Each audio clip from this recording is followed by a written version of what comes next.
O deputado federal Marcel Van Hatten fez uma palestra no Congresso Conservador, no Rio Grande do Sul, para tratar de como os conservadores manterão seus princípios e valores no governo atual. A palestra atraiu mais de 300 pessoas que permaneceram para cumprimentar o parlamentar. O deputado Marcel Van Hatten lembrou que, com o povo mobilizado, foi possível promover mudanças no Brasil, mas que agora o povo vê a reação do sistema. Ele disse: "O problema é que a reação vem. Vem especialmente quando a Lava Jato, que tinha atacado grande parte do sistema político e empresarial corrupto nacional, bate às portas do Poder Judiciário, do STF. A revista Cruzoé publica que, em delação premiada, Dias Toffoli foi chamado de amigo do meu pai. Não vou entrar no mérito se a delação era verdadeira ou não, se realmente tinha indícios de corrupção, até porque a gente nem tem como saber. A matéria foi censurada. Foi aberto o inquérito das fake news para que o Supremo pudesse se defender de notícias que atacassem a reputação da corte e votaram por unanimidade para que não pudessem ser investigados com base em delação premiada." O deputado explicou: "Essa reação do sistema é a mais difícil de contrapor no momento em que estamos. A ditadura do judiciário é a pior de todas que o país pode ter, pois contra ela não há a que recorrer. Quero refazer esta frase, assim. Mais uma vez, o recurso é ao povo brasileiro e à força das nossas ruas. O que fizeram no dia 8 de janeiro foi abominável, foi irresponsável, danos ao patrimônio público, como sempre dissemos em relação ao MST, por exemplo. O que aconteceu no dia 8 de janeiro, com prisões ilegais de pessoas que estavam na praça, sem o Estado produzir uma única prova de que quebraram alguma coisa, isso é de uma injustiça absoluta e repugnante." Marcel Van Hatten descreveu as violações de direitos humanos que estão ocorrendo sem respeito ao devido processo legal. Pessoas sem acesso a advogado, sem condições mínimas de dignidade, é absurdo e repugnante. Não podemos nos calar diante disso. É questão de dignidade da pessoa humana, de justiça. Temos pessoas presas com comorbidades. Tudo isso precisa ser averiguado na CPMI do dia 8 de janeiro. Tudo que está obscuro virá à luz, virá à tona.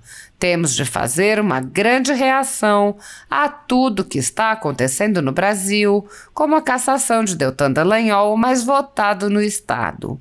O PT pediu sua cassação e todas as instâncias disseram que era legítima. Depois, em votação de 1 minuto, tem seu mandato cassado por uma inelegibilidade fictícia. Fico enojado ao ver o silêncio diante das injustiças contra os presos no dia 8 de janeiro, contra o mandato de Dallagnol. Hipócritas.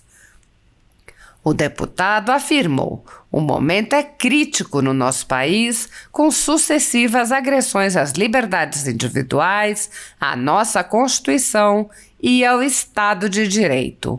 Mas isso não pode nos paralisar. Pelo contrário, devemos nos manifestar cada vez mais para garantir nossos direitos. Como já dizia Ulisses Guimarães, não há nada que dê mais medo em políticos e poderosos do que o povo nas ruas." Dessa forma, o congressista concluiu: "Vamos buscar a liberdade. Está no DNA do ser humano. O bem vence o mal. Se até no Irã, que tem pena de morte, vemos as pessoas indo às ruas para lutar por liberdade, até na China, uma ditadura comunista, vimos em Hong Kong, que está perdendo a liberdade, mas o povo está lutando por ela.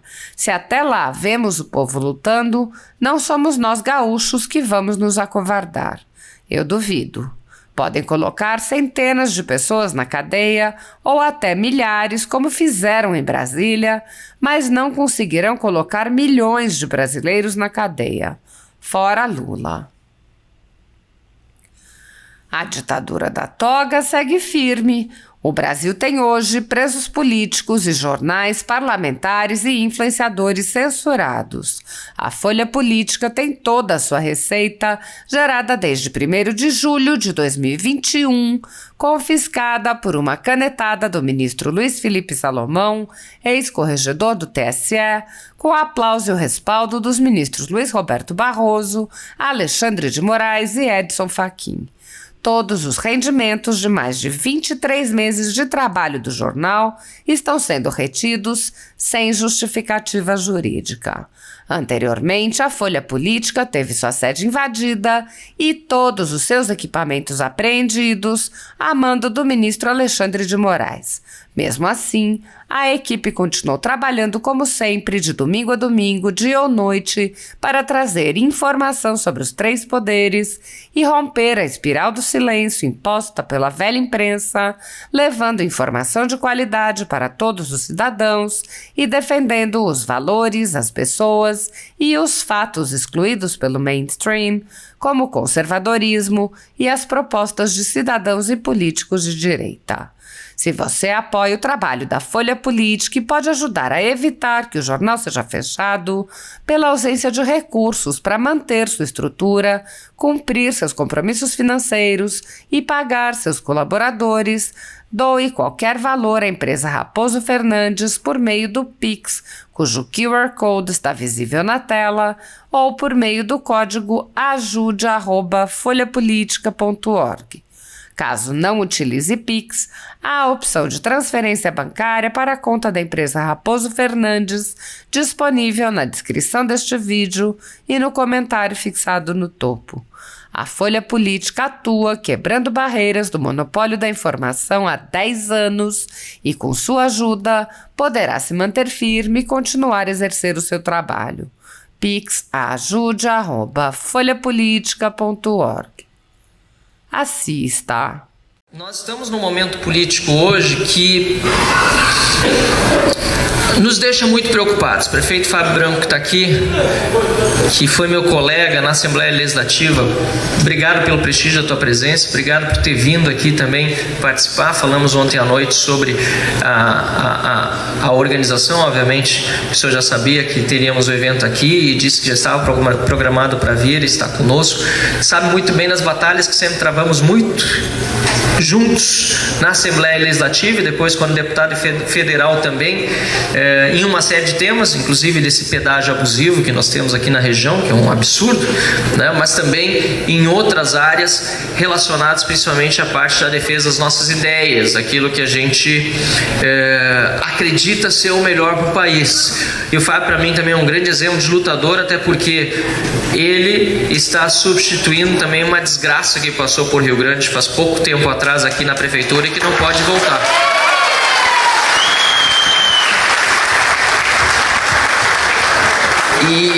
E essa é uma grande preocupação que eu tenho, não só aqui para Rio Grande, como para o estado todo do Rio Grande do Sul. É claro que a gente vive um momento difícil, é claro que nós estamos trabalhando muito para superar uma série de dificuldades que envolvem, inclusive, a agressão a liberdades individuais e direitos políticos sobre os quais eu vou falar daqui a pouco mais, mas nós precisamos lembrar que o poder se exerce, se busca por meio da mobilização de cada um, e nós temos no ano que vem nos municípios eleições e nós não podemos deixar essa praga do PT dominar os municípios, estado e país afora. É muito importante que nós estejamos mobilizados e com foco também nas eleições municipais. Por isso eu quero aqui também agradecer a presença do Marcelo Slaviero, peço para levantar, até o vice-presidente estadual do Partido Novo. Tá? Obrigado, Slaviero. O Novo, aliás, eu não preciso nem entrar no mérito, muitos de vocês conhecem a crise interna que acabou levando a uma série de repercussões externas no Novo, mas felizmente hoje nós não apenas superamos as crises que um partido pequeno, novo mesmo, e com ainda pouca experiência enfrentou, para ser hoje o partido mais firme na oposição a Lula e à corrupção e incompetência petista no poder, e vamos ficar assim e não vamos abrir mão dos nossos valores em nenhum momento. Nós estamos trabalhando muito forte justamente porque hoje o Novo é esse grande instrumento de uma direita liberal, uma direita conservadora, uma direita correta que quer chegar do jeito certo ao poder, sem atalhos, sem demérito a outras agremiações partidárias que tenham talvez aqui também muitos filiados. É importante que nós tenhamos pessoas participando da política em todo o espectro, fora aquele da esquerda, obviamente, mas que nós tenhamos gente boa em todos os partidos. Mas no caso do Novo, nós estamos trabalhando para ter uma instituição sempre muito correta do início ao fim e que respeite os princípios e valores que nós defendemos. Pode ter às vezes discordância interna aqui e ali, a gente debate. José, que hoje é meu chefe de gabinete, foi deputado estadual, a gente concorda em muito, às vezes a gente diverge, isso é normal, mas quando diz respeito a princípios, quando diz respeito a valores, quando diz respeito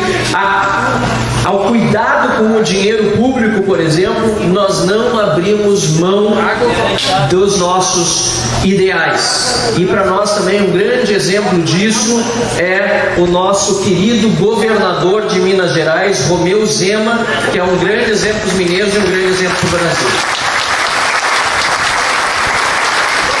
Mais do que um exemplo, ele é também uma esperança, passando das eleições de 2024, junto com outras lideranças que estão surgindo no nosso país ou que já surgiram, como é o caso também do governador Tarcísio de Minas Gerais, nos dão pelo menos, o consolo de que, se tivermos de aguentar 4 anos, eu não acredito que isso seja possível, acho que logo aí pela frente esse governo cai de podre.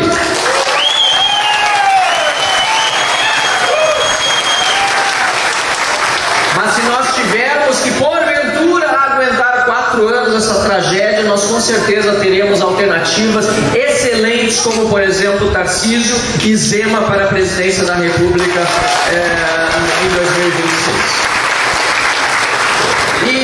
E os aplausos de vocês aqui, reiterados, me dão também a garantia e me renovam a esperança de que o gigante que despertou, esperando o momento certo para agir.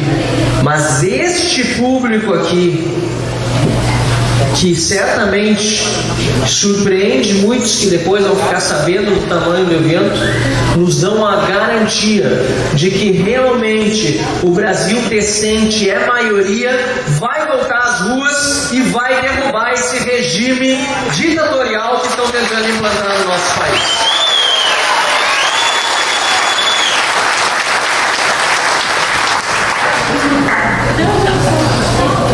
E vamos começar pelo início. Nós temos uma história no nosso país que é uma história bastante intensa politicamente. Nós estivemos, talvez principalmente a minha geração, a geração mais nova, nós estivemos acostumados a um período de normalidade democrática, ainda que com muitas falhas institucionais. O Brasil, principalmente desde a Constituinte de 1988, é um país que vem sendo declarado internacionalmente pelos índices que tratam de liberdades políticas, de direitos civis. Não é uma questão só de sentimento nossa, da minha geração, da geração mais nova dos brasileiros. O país tem sido considerado uma nação democrática, uma nação livre, uma nação que tem direitos e deveres mencionados numa Constituição que, em geral, é respeitada. No entanto, se nós olharmos para a história do Brasil, por exemplo, desde a proclamação da República, nós perceberemos que a história da nossa política é uma história de mais momentos de exceção e de ditadura do que momentos de normalidade democrática. É preciso que a gente tenha esta noção, porque isso está no DNA da evolução evolução política do nosso país. Não podemos olhar apenas para o que aconteceu nos últimos 5, 10, 15, 20 anos, ou se considerarmos a Constituição de 1988, 25 anos, ou melhor, 35 anos, perdão, não, estou fazendo cálculo errado, 35 anos, e achar que nós estamos, em outubro vai fazer, que nós estamos simplesmente blindados de qualquer tentativa de decisões ditatoriais ou de governos de regimes de exceção se consolidarem no país. Não, essa não é a realidade histórica do Brasil. E hoje, da pior forma possível, nós estamos, infelizmente, experimentando isso. Mas também é importante lembrar que durante toda a história do Brasil, sempre que a população se revoltou e se mobilizou, a mudança em favor da democracia e da liberdade veio. Aconteceu nas diretas já, aconteceu depois do impeachment do Collor e principalmente, mais recentemente, aconteceu no impeachment da Dilma. Não tem coisa que o político mais tem medo do que povo na rua. Povo na rua. E é por isso, obviamente, que contra-atacaram e quiseram colocar medo na população brasileira de sair às ruas.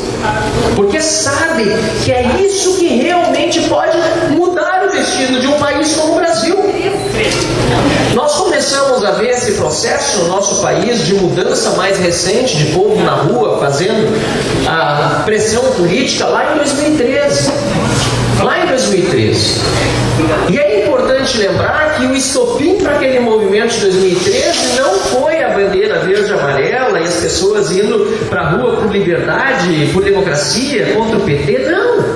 O estopim das manifestações lá de junho de 2013, para quem viveu aquilo de perto, foi uma manifestação do PSOL, de um grupo radical de jovens do PSOL, militantes fantasiados de estudantes, que foram às ruas quebrar ônibus, botar fogo contra o aumento na passagem de 20 centavos e demandando passe livre. Quem lembra disso? Lembram disso? Aí, ó, tem várias vezes foi isso, mas às vezes não se dá conta. No entanto, o que aconteceu foi que a população brasileira, oprimida por um governo há mais de 10 anos do PT, corrupto e incompetente, que planejava uma Copa do Mundo dali a um ano, em 2014, com estádios padrão FIFA. Não foi isso? Enquanto a saúde não era padrão FIFA, continua não sendo, educação não é padrão FIFA, segurança não é padrão FIFA, estádios sim, podiam ser padrão FIFA e construídos com dinheiro do povo e da corrupção. O povo está não é só pelos 20 centavos. É por muito mais do que isso, e começou a aparecer na rua aos milhões de brasileiros, aos milhares e aos milhões, no Brasil todo. E aquilo demonstrou uma força que o povo, até aquele momento, não tinha demonstrado, pelo menos não nos 25 anos ou mais anteriores. Porque o primeiro e segundo governo do Lula não tiveram protestos na rua. O primeiro governo da Dilma, só naquele momento, começou a enfrentar uma resistência popular desse tamanho. E as redes sociais, que hoje querem calar, que hoje querem extinguir, foram fundamentais, porque foi por meio das redes sociais que o povo quebrou a hegemonia de uma imprensa que precisa ser respeitada pelos profissionais competentes e verdadeiros que têm, pela liberdade de imprensa que é vigente no Brasil, mas que também precisa ser denunciada quando há jornalistas que abusam do poder de informação monopolístico que a imprensa tinha naquela época e que foi desmascarado pelas redes sociais que surgiram naquele então dos anos de 2010. As pessoas foram às ruas e demonstraram a sua força, mas a reação também veio. Eu acho importante nós lembrarmos que para toda ação existe uma reação. O que nós estamos vivendo hoje, que é uma reação fortíssima, sobre a qual eu falo um pouco mais daqui a pouco, do establishment, ou de todos os poderes, não vou nem limitar apenas apenas ao Poder Executivo, ou apenas ao STF, ou apenas a parte relevante do Poder Legislativo e seus líderes. O que nós vimos de reação naquela época, nós também víamos naquela época. Ou vocês não lembram do surgimento dos Black Blocs? Os Black Blocs começaram a aparecer no meio das manifestações pacíficas. E as pessoas começaram a ter de lidar com infiltrados violentos que diziam que estavam lá também contra a corrupção, contra a incompetência, mas de fato, e os vínculos foram comprovados várias vezes, mas infelizmente pouco investigados e nada responsabilizados, com partidos políticos de esquerda, inclusive o próprio PSOL. E aqueles Black Blocs acabaram fazendo com que muitos brasileiros que estavam nas ruas primeiro tentassem controlar a situação, se abaixar para identificar quem fazia quebradeira. Lembram disso? E depois sair das ruas e desistir para não acabar sendo envolvido numa violência maior ou numa espécie de agressão que quem vai para a rua para protestar pelo bem do país jamais vai fazer. Isso nós vimos então lá atrás com esse movimento, e apesar disso, o povo brasileiro seguiu batalhando, trabalhando para evitar a volta do PT, ou melhor, a continuidade do PT no poder, mas por uma margem muito pequena, Dilma Rousseff acabou sendo reeleita. Acho engraçado, aliás, importante a gente falar sobre esse tema, porque nós somos sempre muito imediatistas, curto-prazistas, e tá certo, a gente quer viver uma vida boa hoje, não quer estar tendo que se importar e se incomodar tanto com um governo que fica interferindo nas nossas liberdades. Mas se nós formos ver a história do Brasil, ela é exatamente, repito, de avanços e de retrocessos. E naquele pós-eleição de Dilma Rousseff, na verdade, o que ela sentiu não foi uma vitória, ou no máximo, como se diz, uma vitória de pirro. Porque logo em seguida, ainda em 2014, tivemos manifestações contra a eleição de Dilma Rousseff, inclusive encampadas pelo próprio candidato adversário do PSDB na época, Aécio Neves. Nós lá em Porto Alegre organizamos uma manifestação que foi até a sede do TRE, na época que você podia dizer que você queria que a eleição tivesse uma auditoria posterior, algo que a lei inclusive garante. O PSDB foi lá e pediu oficialmente na época, e depois do ano de 2015, quando ela assume novamente a presidência da República reeleita, o que nós vemos é que o seu governo, que já era um desastre anteriormente, vai logo abaixo justamente por causa das pedaladas fiscais e por causa da irresponsabilidade e da corrupção. Aumento de energia elétrica logo no início de 2015, desemprego galopante, tudo fez com que aquela indignação das pessoas, que já era enorme contra o PT fazia tanto tempo, canalizasse para as ruas, levando os brasileiros a pedir o impeachment de Dilma Rousseff. Então, o que parecia ter sido uma vitória para ela e para o PT foi uma enorme de uma derrota, porque levou ao impeachment por crime de responsabilidade da petista Dilma Rousseff e levou para a prisão líderes de um partido político que se dizia melhor do que todos os outros. Melhor do que todos os outros. O partido da moral e da ética, mas que se revelou ainda pior e mais corrupto por ter abusado da confiança de tantos cidadãos durante tanto tempo. Depois, o que nós vimos acontecer nesses últimos anos, mais idas e vindas, tivemos Michel Temer, depois tivemos a eleição do Bolsonaro, numa aliança de todos aqueles que não queriam a volta do PT ao poder, seja por motivos de batalha contra a corrupção, seja por motivos de batalha contra a ideologia nefasta do PT, seja em virtude do liberalismo econômico que estava no programa de governo do candidato Bolsonaro, houve uma grande união de todos os brasileiros no momento crítico do país para dizer: nós não queremos a volta do PT ao poder.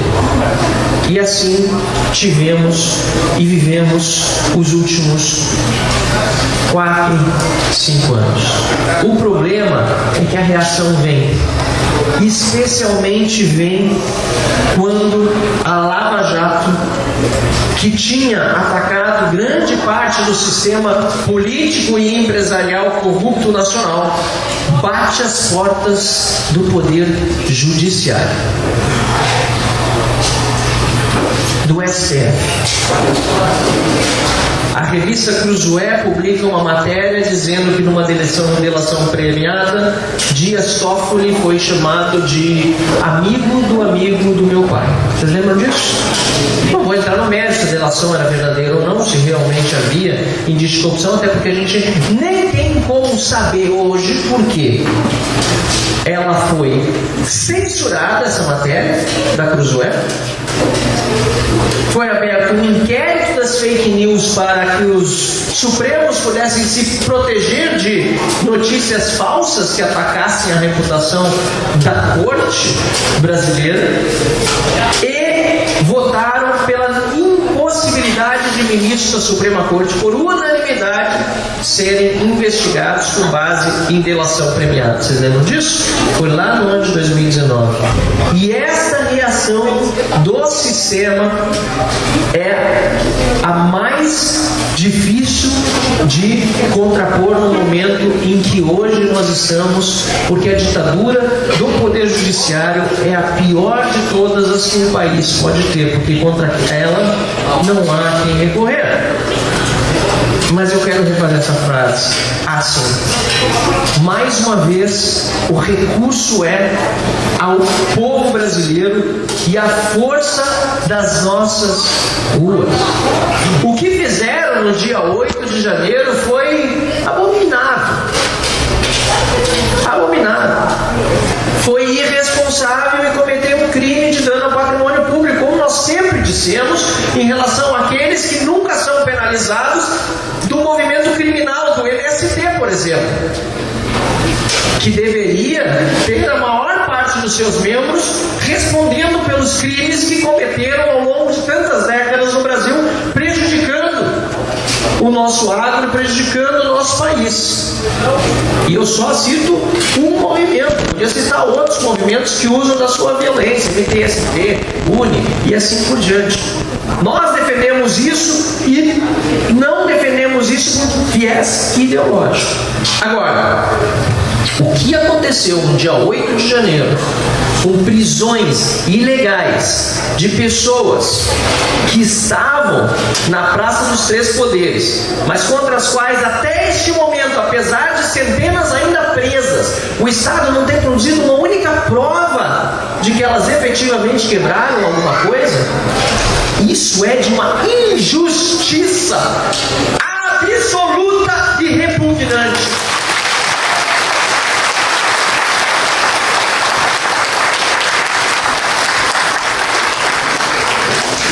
O Estado prender pessoas que chegaram no QG às 8 da noite de domingo, na manhã seguinte, sem dar ordem de prisão, sem que as pessoas tivessem a ciência do que estava acontecendo, ao chegar a Polícia Federal, sem ter acesso aos seus advogados, como manda a lei, sem as condições mínimas de dignidade, é um absurdo, é absolutamente e igualmente repugnante. E nós não podemos nos calar diante disso. Não é uma questão de direita ou de esquerda, é uma questão de dignidade da pessoa humana, de justiça. Nós temos casos de pessoas que foram presas, que têm comorbidades, que já perderam, como o caso de um empreendedor da cidade de Santa Rosa, que eu gosto de citar, cuja filha é advogada, nos visita muito no gabinete, que foi preso no dia 8 de janeiro dentro do Palácio do Planalto, segundo o que ele relatou a mim e a outros na Papuda, foi se proteger das bombas que estavam tocando, bombas de efeito moral do lado de fora, dentro do prédio do Palácio do Planalto, foi buscar guarida. Se realmente foi assim ou não, a justiça depois tem que averiguar, mas mesmo isso é muito difícil, porque é um processo secreto, com dificuldade dos advogados acessar. Ele foi preso lá dentro, está até hoje na cadeia, na Papuda. Tem uma empresa há 30 anos em Santa Rosa, com 40 funcionários, filhos tocando, uma empresa idônea, reconhecida na cidade. Perdeu 16 quilos já na cadeia. A Procuradoria-Geral da República pediu uma junta médica e o Alexandre de Moraes até hoje não se dignou a permitir que essa junta médica pudesse avaliar o estado de saúde. Isso é absurdo. Isso me revolta.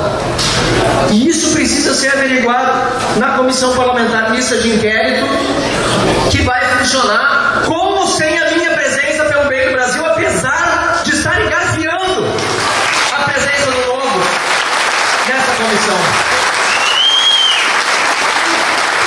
Estamos recorrendo ao Supremo, espero que pelo menos isso sejam justos, para que nós tenhamos o nosso direito livre e certo à participação na CPMI do 8 de janeiro. Mas independentemente disso, tudo o que hoje está obscuro virá à luz e virá à tona, e nós conheceremos de fato a verdade do que houve no dia 8 de janeiro. Eu não tenho dúvida disso. Eu não quero pedir para que fiquem tranquilos, porque não é momento para ninguém ficar tranquilo. Mas a expressão que nós usamos, eu diria, fiquem tranquilos, porque tudo ali adiante vai aparecer e nós vamos resolver. Mas só na expressão, porque eu quero que vocês fiquem muito agitados, fiquem muito preocupados, consternados com o que está acontecendo, e me ajudem nesse movimento, ajudem os demais deputados da oposição, porque nós temos que fazer uma grande reação a tudo o que está acontecendo no Brasil, como, por exemplo, a cassação de um deputado federal no exercício legítimo do seu mandato, com mais de 340 mil votos do Estado do Paraná, fazendo o deputado federal mais votado do Estado, que teve a sua candidatura aprovada pelo Tribunal Regional Eleitoral, que depois o PT pediu a sua cassação e todas as instâncias inferiores disseram que a candidatura dele era completamente legítima.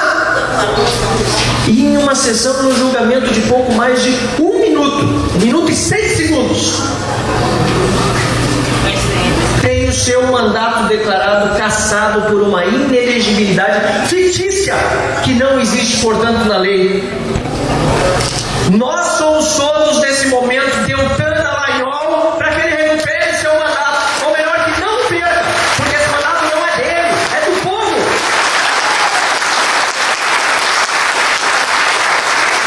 É do povo paranaense e do povo brasileiro. E prefeito Fábio Branco, essa defesa que eu faço dele, eu faria com a mesma paixão, com o mesmo entusiasmo, apesar de discordar frontalmente do que defendem petistas, pessoalistas. Se uma corte ilegalmente cassasse o mandato popular de um petista ou de um pessoalista, porque eu posso discordar do povo que votou neles, mas a minha chance de convencer o povo diferentemente é no processo eleitoral, e não no tapetão da justiça, que não é justa.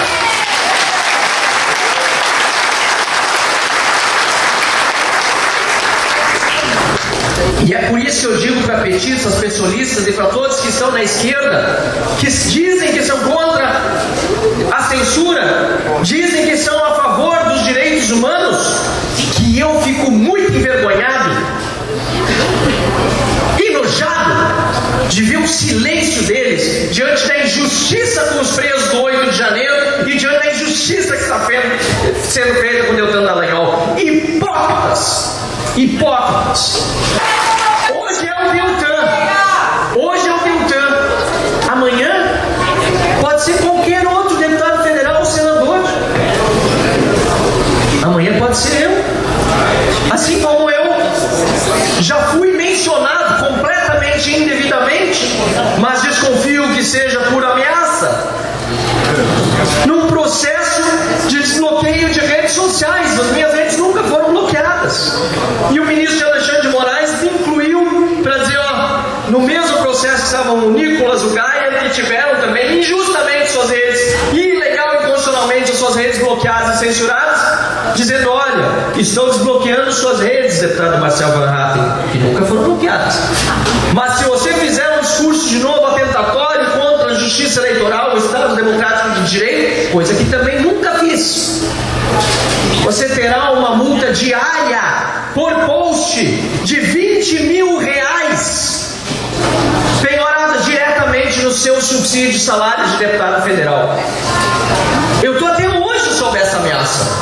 Não sei se você sabe, mas até hoje esse processo corre no STF, me incluindo indevidamente. E pior, até hoje meu advogado não tem acesso aos autos. Que país é esse? Não é o país que nós queremos para nós. Não é. O nosso país é muito diferente. O nosso país é o Brasil real, o Brasil que está aqui hoje reunido. É o Brasil da decência, da honestidade, do respeito aos valores. É o Brasil que não aceita ser governado por bandido, por corruptos. O nosso Brasil é o Brasil de pessoas que já estão reagindo, como eu disse, como o gigante que acordou, mas está só dando uma espiadinha debaixo do lençol para ver a hora certa de se erguer outra vez. Eu tenho convicção que depois da manifestação de amanhã em Curitiba virão enormes manifestações populares em todo o Brasil e simultaneamente.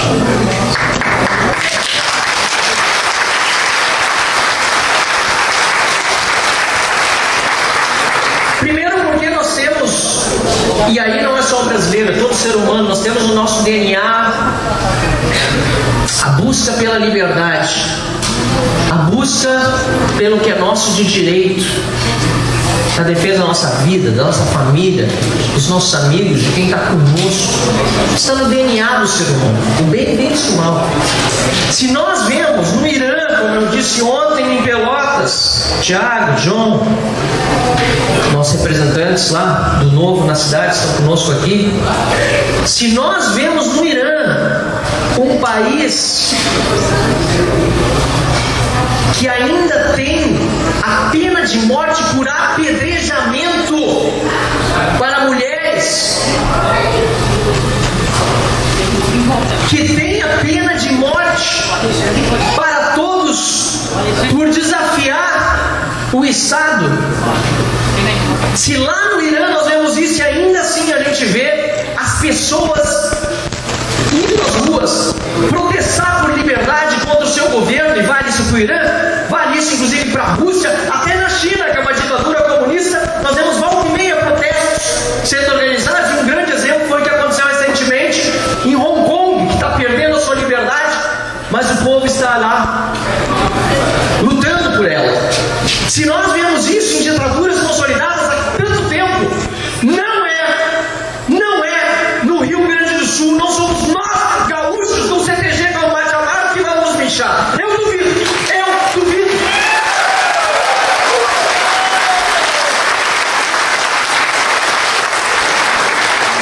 E é por isso que nós temos que apenas ter a estratégia correta e a movimentação certa. Mas nós estamos chegando nela. Eu participei de uma reunião com todos os movimentos de rua que ajudaram no impeachment da Dilma e outros que estão se juntando agora, que começaram a surgir mais recentemente. E o recado é unânime: vamos deixar as diferenças de lado, vamos parar de brigar entre nós. O que isso resolve? Olha o quanto nós sofremos na última eleição com isso.